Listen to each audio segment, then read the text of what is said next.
kasus pertama, Ibu Tati adalah guru kelas 5 yang merupakan rekan kerja Anda, yang mana sama-sama mengajar kelas 5 yang kelasnya paralel. Ruangan kelas Ibu Tati persis di sebelah ruangan kelas Anda. Ibu Tati terkenal sangat disiplin dan cenderung galak. Pada sisi lain, Ibu Tati juga pekerja keras dan murid-muridnya pun selalu mendapatkan nilai-nilai yang sangat baik.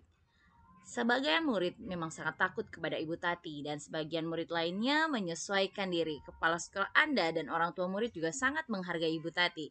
Suatu hari Anda mendengar tangisan dari kelas sebelah dan untuk melihat suara tangisan itu, Anda melihat seorang murid perempuan kelas 5 sedang berlutut di atas bebatuan sekolah yang sangat panas hari itu menghadap di depan kelas Ibu Tati. Anda melihat Ibu Tati tidak menghiraukan kejadian tersebut. Nah, apa yang akan kalian lakukan?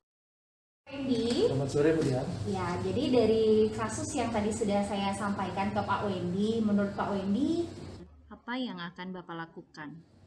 Baik, terima kasih Bu Dian. Jadi dari kasus yang tadi menginstruksi itu, boleh Pak saya menginstruksi Tati ini sebenarnya harus lebih lebih mengubah polanya atau caranya mengajar terhadap anak-anak supaya menjadi lebih humanistik.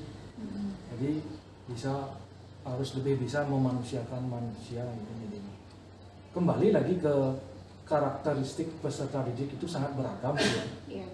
Jadi apa yang dilakukan oleh Bu Tati di dalam kasus ini saya rasa kurang tepat. Gitu. terus kalau menurut Pak Wendy, apakah Pak Wendy bisa menginterupsi seandainya melihat kasus ini ya di kelas yang diajarin Bu Tati tadi? Sangat bisa ya.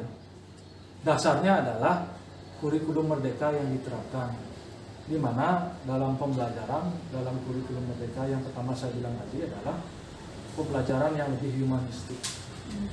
Jadi bagaimana caranya kita memperlakukan siswa atau anak didik kita atau peserta didik kita secara lebih lebih kemanusiaannya lebih tinggi.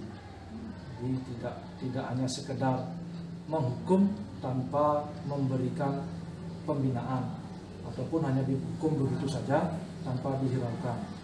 Yang kedua, kalau kita kaitkan dengan kurikulum Merdeka Belajar yang kedua ini adalah pembelajaran tersebut berorientasi pada siswa, student center.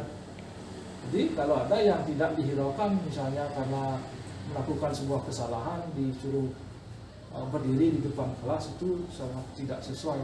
Bagaimana seandainya Pak Wendy tadi mengatakan bisa menginterupsinya? Bagaimana kira-kira cara Bapak untuk menginterupsi jika ada kasus seperti ini?